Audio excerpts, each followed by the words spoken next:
Hoy, a 21 meses del conflicto entre Israel y Hamas, repasamos lo esencial de esta crisis sin tregua que viven palestinos e israelíes. Por segundo año consecutivo, los escolares en Gaza se ven obligados a abandonar sus estudios por culpa de la guerra. Un experto nos explica los distintos ritos de la Iglesia Católica y cómo se relacionan con las diversas comunidades cristianas de Tierra Santa. En el mes jubilar de los abuelos en Argentina, adultos mayores revitalizan sus habilidades físicas con un método que une alegría, gimnasia y oración. El Papa León XIV pide establecer límites éticos y discernimiento en el uso de la inteligencia artificial. Un experto analiza los riesgos y beneficios de esta tecnología. Prudencia. Hola amigos, qué gusto estar con ustedes nuevamente desde nuestros estudios en Lima, Perú. Bienvenidos a su noticiero con enfoque católico EWTN Noticias. Soy Natalie Paredes, hoy Eddie no podrá acompañarnos. Empezamos las noticias desde Tierra Santa, 21 meses de una guerra sin tregua entre Israel y el grupo terrorista Hamas. Hacemos un recuento de las causas del enfrentamiento, las consecuencias para palestinos e israelíes y el estado de las negociaciones por la paz. Este es el informe.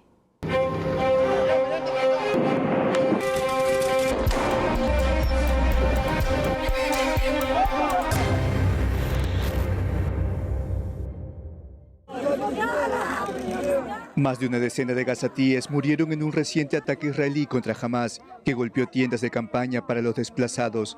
Según el hospital Shifa en Gaza, había mujeres y niños.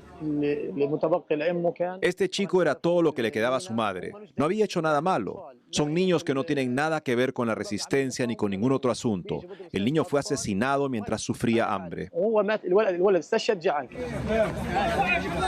Escenas de llanto y de dolor se han vuelto el pan de cada día en Gaza.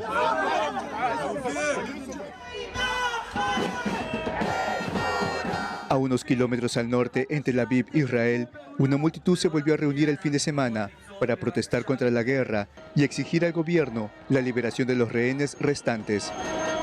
Se dirigieron a la sucursal de la Embajada de Estados Unidos para pedir ayuda al presidente Trump. Solicito a nuestro gobierno y especialmente al primer ministro Netanyahu que detenga la guerra y logre un acuerdo para la liberación de los rehenes. Ha pasado demasiado tiempo, más de 21 meses, más de 2 años. Esto debe llegar a su fin. En las últimas semanas, Israel y Hamas han tenido conversaciones en Qatar para negociar un alto el fuego, pero no hay avances, según medios de noticias internacionales. Mientras tanto, Tierra Santa se ha convertido en tierra armada. Aquí musulmanes, judíos y cristianos padecen las consecuencias. Hace unos días, la única parroquia católica de Gaza fue golpeada por un proyectil. Murieron 3 personas y resultó herido el párroco, el sacerdote argentino Gabriel Romanelli. Pero lejos de amilanarse y huir, el padre Romanelli permanece firme en medio de sus fieles. Las bombas no distinguen. La guerra no discierne, no distingue, mata a uno y otro y sufre uno y otro. Por eso el sufrimiento de la población es extremo. Sigamos pidiendo por el final de esta guerra. Los principales líderes de las iglesias cristianas se unieron este martes en Jerusalén. Pidieron a los países de la comunidad internacional que ayuden a poner un alto a la guerra que afecta principalmente a Gaza y que, según el cardenal y patriarca latino de Jerusalén, Pier Battista Pizzaballa, se trata de un mar de devastación humana. Toda guerra es un fracaso, decía el Papa Francisco. En Gaza, los chicos ya no van a la escuela desde el 2023. Veamos.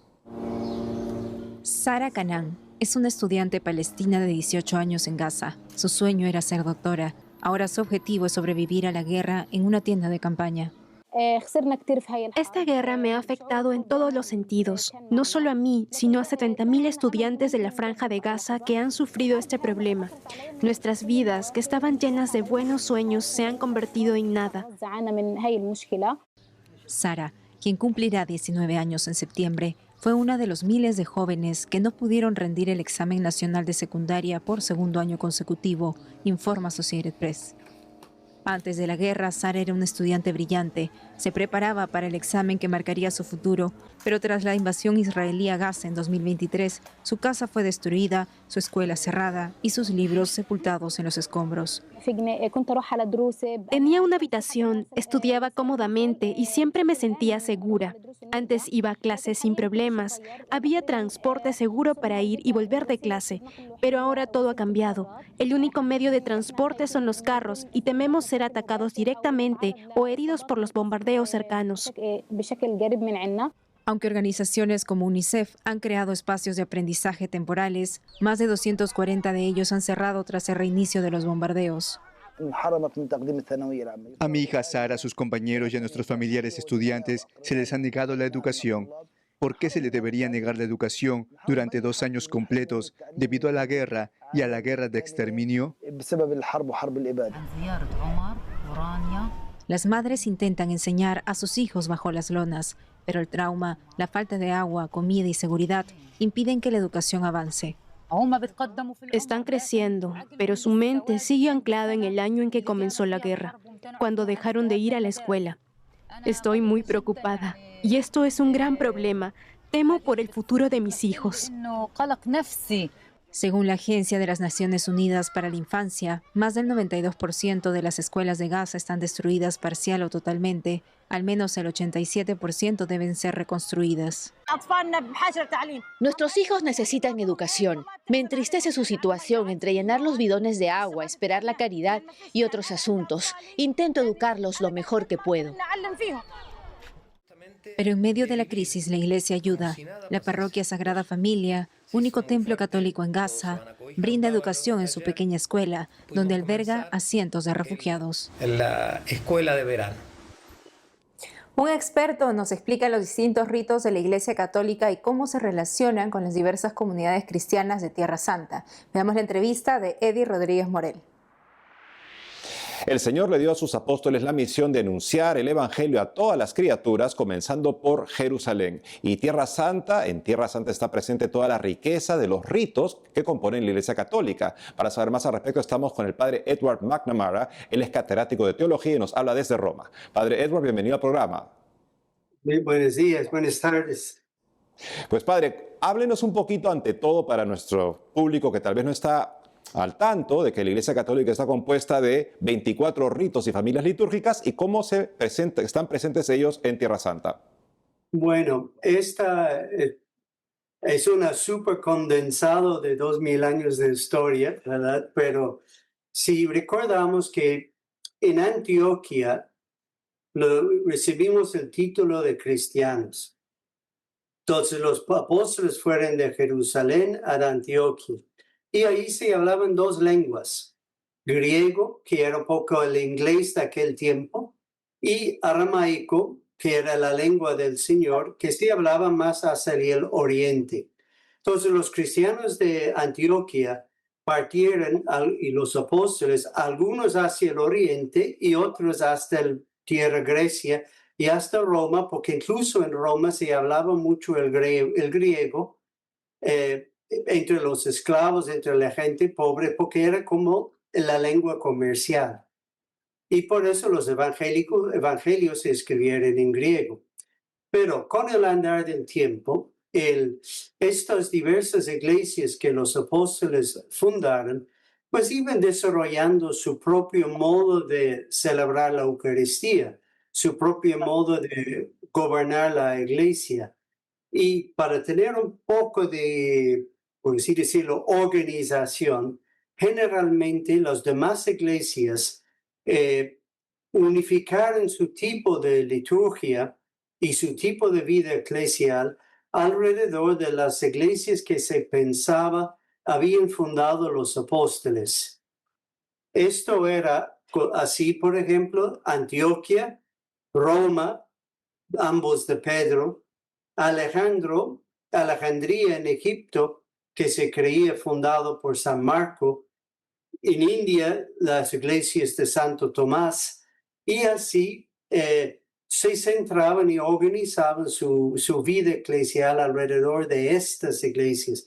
Y en algunos de estos, el obispo de esta sede, como Alejandría, Antioquia, más tarde Constantinopla, recibieron el título de patriarca porque ellos, en cierto sentido, formaban el centro de estos modos diversos de vivir la vida eclesial.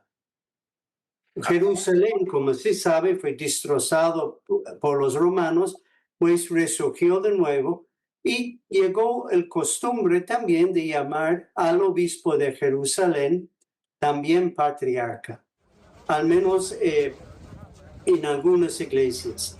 Y así hay en este momento pues, varias iglesias católicas que tienen el título de patriarca justo porque vienen de estas antiguas iglesias.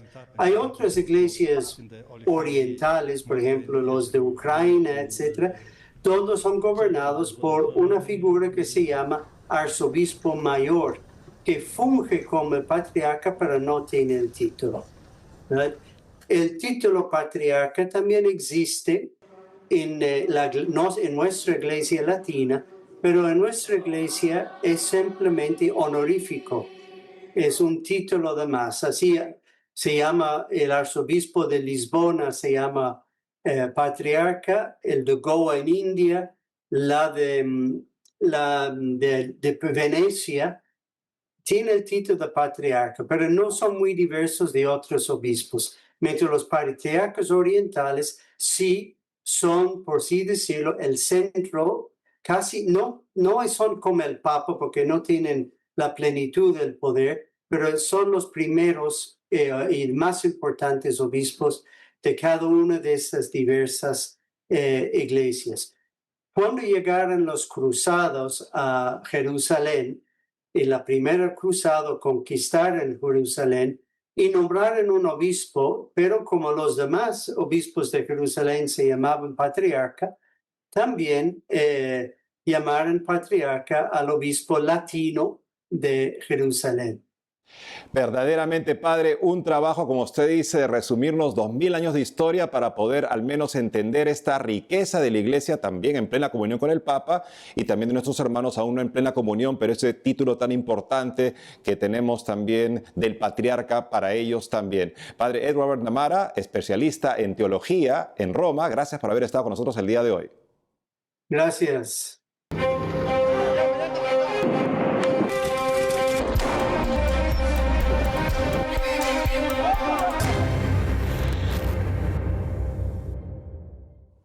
Por otro lado, en Roma se mantiene el intenso ambiente de alegría y fervor por el Año Jubilar de la Esperanza, que inició en diciembre de 2024. Nuestra corresponsal Paola Flynn nos cuenta.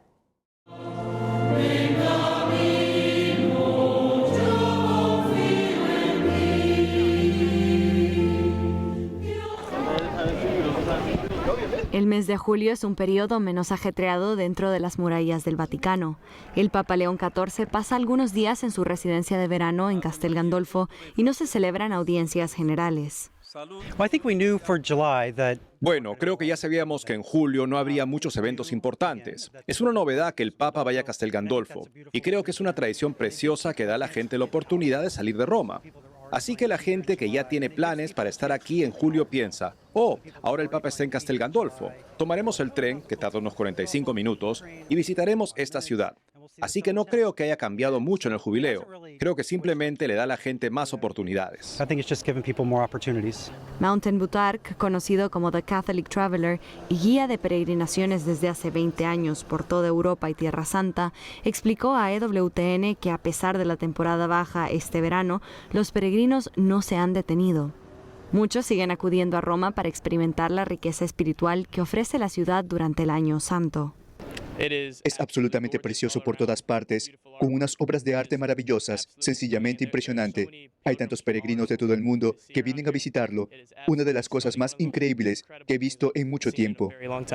Muchos peregrinos aseguran que aunque el pontífice no está presente en Roma, el Año Santo de la Esperanza se vive con mucho entusiasmo. Y venimos a atravesar la Puerta Santa, esta gran oportunidad que damos cada 25 años la Iglesia. Estamos felices, vamos saliendo de misa y ha sido una experiencia maravillosa ver a tanta gente de todo el mundo y con esta oportunidad y en este Año de la Esperanza. se vive igual, pensando en él, rezando por sus intenciones, también rezamos por él y hemos tenido a pesar de que no está él aquí, se siente ese espíritu y esa gracia que pues él nos da, esta gran oportunidad. Es una gran bendición estar aquí el día de hoy, este año, en 2025. Recuerdo estar aquí hace 25 años, en el jubileo de 2000, mucho más joven, viniendo aquí con mi hermana y pues una gran bendición de poder estar aquí festejando, viendo tantos peregrinos caminando, llegan con la cruz, con sus grupos, cantando, orando. La verdad que me siento muy bendecido. Algunos han decidido celebrar grandes hitos en su vida matrimonial desde la ciudad eterna. Bueno, es un momento importante para la iglesia y también para mí, ya que es nuestro aniversario de boda número 33, así que pensé que sería muy bonito pasarlo aquí. Ha sido una experiencia increíble, ha sido increíble para mi fe y es increíble ver todo, la historia transmitida de generación en generación. A principios de junio, el Dicasterio para la Evangelización anunció que unos 10 millones de peregrinos han visitado ya Roma con motivo del jubileo, muchos de ellos llenos de ilusión por ver al recién electo Papa. La gente quiere venir, quiere ver al Papa, quiere ir a las puertas santas, pero si el Papa no celebra misas ni audiencias, eso echa un jarro de agua fría y hay que reajustar las cosas. Lo vimos cuando el Papa Francisco no pudo celebrar las grandes misas del jubileo y tuvimos que recurrir a un cardenal para que lo sustituyera. Quiero decir, sigue siendo bonito, sigue siendo una misa, la gente sigue reuniéndose para celebrar algo grandioso, pero cuando el Papa está presente, eso lo cambia todo. En Roma, Paola Flynn, EWTN Noticias.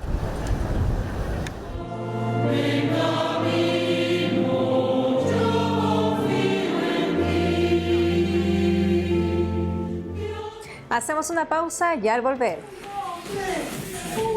En el mes jubilar de los abuelos en Argentina, adultos mayores revitalizan sus habilidades físicas con un método que une alegría, gimnasia y oración.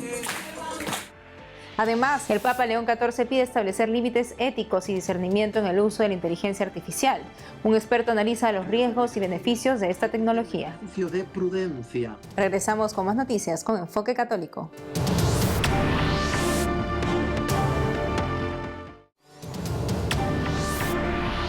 Llevamos nuestra atención hacia Argentina en el mejor momento del mes jubilar de los adultos mayores. Nuestro corresponsal Matías Boca nos informa. En el Salón Comedor de la Parroquia Inmaculada Concepción o La Redonda de Belgrano se realiza una actividad para adultos mayores llamada el Método Adulma. Un conjunto de elementos, actividades, temas y asuntos que desarrollan los abuelos a través del trabajo físico, mental y social para recuperar habilidades perdidas. Me encanta, además necesito hacer esto porque estoy operado del corazón, tengo 3 bypass y necesito hacer gimnasia.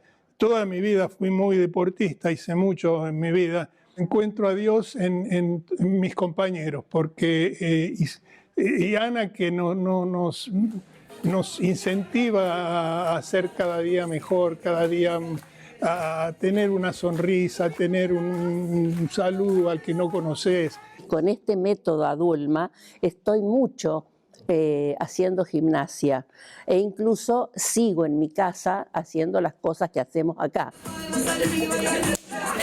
Los abuelos comparten su amistad, se divierten, bailan, se preparan para transitar una vejez saludable e independiente. La alegría es el motor que los impulsa. Veo esperanza, veo fe, veo vida, sobre todo vida. Sigan adelante, sigan con Él, sigan con la Virgen, sigan con ustedes mismos y vuelvo a repetir. Tengan esperanza, no bajen los brazos. Mientras que tienen vida, están acá, en este mundo, nada más que eso. A seguir con la vida que Dios nos dio. Esta actividad también sirve para integrar a la vida parroquial a los adultos mayores, quienes muchas veces están solos. Bueno, ya el solo hecho de venir a la parroquia para hacer la actividad es significativo, no es solamente un club o un lugar privado, sino que es un espacio público que existe porque hay creyentes, digamos, ¿no? Y siempre les da la posibilidad de pasar un rato por el templo, de conectarse con otras actividades, con la celebración litúrgica, estar como cercanos, ¿no? Cercanos. Valorar a los abuelos es cuidar nuestras raíces. Hoy más que nunca, la sociedad necesita del amor sereno, de la mirada sabia y del ejemplo humilde de los adultos mayores. Seguimos celebrando el mes jubilar de los abuelos. Hoy conocimos el método ADULMA, adultos mayores. Hace 25 años que funciona aquí, todos los viernes en la Parroquia Inmaculada Concepción del barrio porteño de Belgrano. Estos abuelos que comparten la fe, estos abuelos que hacen gimnasia, estos abuelos que sin lugar a dudas abrazan la amistad, esos vínculos cercanos. En Buenos Aires, Matías Boca, EWTN Noticias. En una cumbre en Ginebra este mes, el Papa León XIV envió un mensaje contundente sobre el desarrollo de la inteligencia artificial. Dijo que podía traer enormes beneficios en salud, educación, trabajo, pero nunca debe reemplazar el discernimiento moral ni las relaciones humanas genuinas. Al respecto, ¿cuáles son los riesgos y dilemas que presenta la inteligencia artificial en la sociedad y qué podemos hacer? Para hablarnos sobre ello, estamos en conexión con el doctor Julio Tudela, director del Observatorio de Bioética en la Universidad Católica de Valencia y un destacado experto en ética de la inteligencia artificial. Doctor Julio Tudela, bienvenido a EWTN Noticias. Buenas tardes en España, muchas gracias. Doctor Tudela, ¿qué pasa cuando uno utiliza la inteligencia artificial? Bien, hay muchos tipos de inteligencia artificial. Hay que precisar a qué nos estamos refiriendo. La misma denominación inteligencia artificial es incorrecta, no es una inteligencia como tal. Son programas de computación sofisticados y lo que nos alarma ahora y lo que nos tiene a todos un poco preocupados es la aparición de esta nueva forma de inteligencia mal llamada inteligencia artificial generativa que simula las conductas humanas. Por lo tanto, hay tres razones fundamentales que nos deben de preocupar y alarmar. Hay otras que nos podemos felicitar con ellas porque tiene cosas buenas, ¿no? Pero las tres razones son la exigencia de la privacidad, el respeto a la privacidad, el respeto a la veracidad y la interferencia con los procesos de aprendizaje, ¿no? Estos son los tres campos que verdaderamente hemos de vigilar cuando nos incorporamos a este mundo. ¿Y podría haber algún momento en que el uso de la mal llamada inteligencia artificial, como usted menciona, deja de ser herramienta y comienza a reemplazar el juicio humano? ¿Dónde trazar ese límite? Muy bien. La inteligencia artificial puede presentar como cierto lo que no es cierto. La inteligencia artificial puede devolver información a quien se acerca a ella que presente sesgos. Es decir, puede presentar como verídica información que no lo es. Bien porque está deliberadamente manipulada por ideólogos, por grupos de poder, etcétera, o bien porque presenta deficiencias, carencias, errores, ausencias, lo que llamamos las alucinaciones de la inteligencia artificial. Es decir, la inteligencia artificial puede equivocarse, pero además de que puede equivocarse y presentar como cierto lo que no lo es, puede ser manipulada y ofrecer información presentada como verídica, ante la cual la gente le presta toda su credibilidad y no serlo. Por lo tanto, amenaza la veracidad. Un segundo problema es el problema de la utilización ilegítima de los datos. Es decir, al final hay una especie de confluencia de todos nosotros hacia la computación por Internet, en programas de Internet, en programas de redes sociales, etc. Todos que somos el producto de la inteligencia artificial, por eso la inteligencia artificial se nos vende gratis, porque el producto somos nosotros, estamos alimentando las bases de datos que después los propios problemas de computación artificial van a utilizar para generar sus respuestas. Estos datos pueden manejarse sin nuestro consentimiento. Por lo tanto, hay una posible violación de la privacidad. Y luego quiero insistir en una tercera cosa, sobre todo los que nos dedicamos a la docencia. Yo estoy en una universidad. La inteligencia artificial puede irrumpir también, cuando no se usa debidamente, como un sustituto de nuestros procesos cerebrales. Es decir, puede relevarnos de cosas que deberíamos hacer nosotros. En el campo de la educación, la inteligencia artificial puede generar atrofia, es decir, puede relevar a nuestros alumnos de la adquisición de competencias por el ejercicio mental que dejarán de hacer porque alguien se lo hace. Esto es muy preocupante también.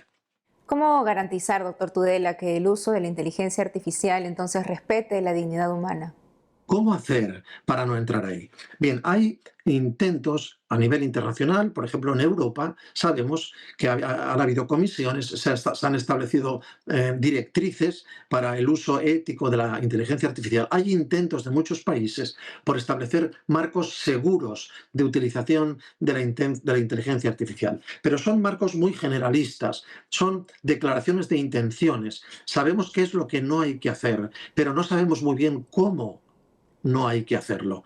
¿Qué medidas concretas hemos de emprender para que lo que sabemos que no hay que hacer no se haga? Esta segunda parte de la historia no está resuelta, ni muchísimo menos.